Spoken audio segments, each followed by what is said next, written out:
গানের আড্ডায় নিজেদের অভিজ্ঞতা বিনিময়ে মিলিত প্রাকৃতিক কৃষক সমাজ। প্রাণ, প্রকৃতি ও পরিবেশ রক্ষায় সারা দেশ থেকে আগত প্রাকৃতিক কৃষক বন্ধুদের এই আয়োজন দেশি বীজ বিনিময়ের উৎসবে। এখানে আমি সবজি বীজ আনছি এবং ধানের বীজ আনছি।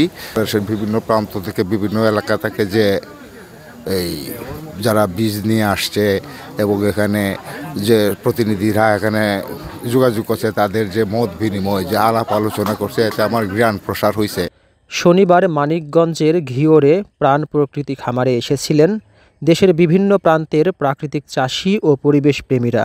একে অন্যের মাঝে নিজেদের দেশি বীজ বিনিময়ের উদ্দেশ্য প্রাকৃতিক কৃষিতে একে অন্যের সহযোগিতা।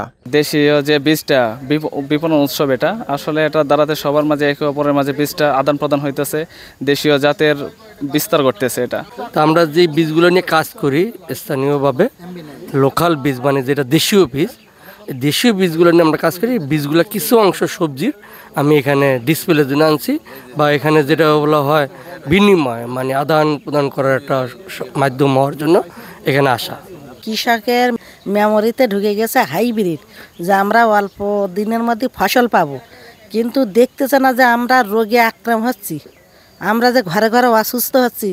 একটা মা দুইটার পরে বাচ্চা দিতে পারতেছে না, সে মা ভালোভাবে ডেলিভারি হতে পারতেছে না। এমন আয়োজনের মাধ্যমে দেশের হারিয়ে যাওয়া বীজ বিনিময়ের সংস্কৃতি আবারও ফিরে আসবে মন্তব্য দর্শনার্থীদের। দেশি জিনিসের প্রতি মানুষের আসক্তিটা ফিরে আসুক। এই ধরনের আনুষ্ঠানিকতা ছাড়া এটা ধরেন একেবারে আমরা ভুলেই গেছিলাম যে আমাদের এই দেশি বীজের একটা ঐতিহ্য আছে। হ্যাঁ, তো এখন এই জিনিসটা আবার আমাদেরকে তৈরি করতে হবে এবং তারই একটা প্রয়াস আসলে এটা। রাসায়নিক নির্ভর কৃষি থেকে বের হতে পারলে সহজ হবে শারীরিক সুস্থতা।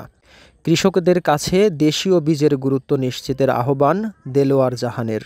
যদি বীজ না থাকে আপনার, তাহলে প্রাকৃতিক কৃষি করতে পারবেন না, আপনার জন্য নিরাপদ খাদ্য আসবে না কোথা থেকে। অর্থাৎ প্রথম হচ্ছে আপনাকে বীজ লাগবে। সেই বীজটা যদি আপনি না পান তাহলে কি করবেন? কোথায় পাবেন বীজ? বীজ যদি হারিয়ে যায়, পৃথিবীতে 1000 কোটি টাকা দিয়ে সেই বীজটা পাবেন না।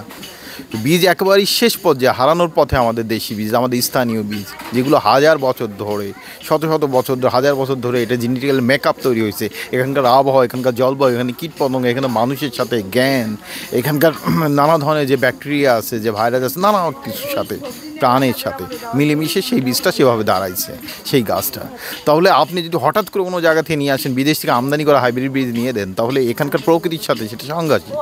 এবং সেই সংঘর্ষ কমানোর জন্য আপনাকে প্রচুর পরিমাণে রাসায়নিক সার দিতে হচ্ছে, বীজ দিতে হচ্ছে, আপনার জমি অনুর্বর হচ্ছে, জমি দূষিত হচ্ছে, আপনার পরিবেশ দূষিত হচ্ছে, এবং সেইটাকে আপনি, আমি, আমাদের পরিবেশে সবাই অসুস্থ হচ্ছি। তো সেইটা থেকে বাঁচার জন্য আপনাকে প্রথমে বীজটা ঠিক করতে হবে। দেশি বীজ আপনাকে, যেহেতু দেশি বীজ একদম হারানোর পথে, তো আমরা বাংলাদেশের বিভিন্ন প্রান্ত থেকে যেসব কৃষকরা দেশি বীজ কষ্ট করে সংগ্রহ করতেছে, সংরক্ষণ করে, মানুষের মধ্যে ছড়ানোর চেষ্টা করে, তাদের সবাইকে এক জায়গা করার চেষ্টা করলাম।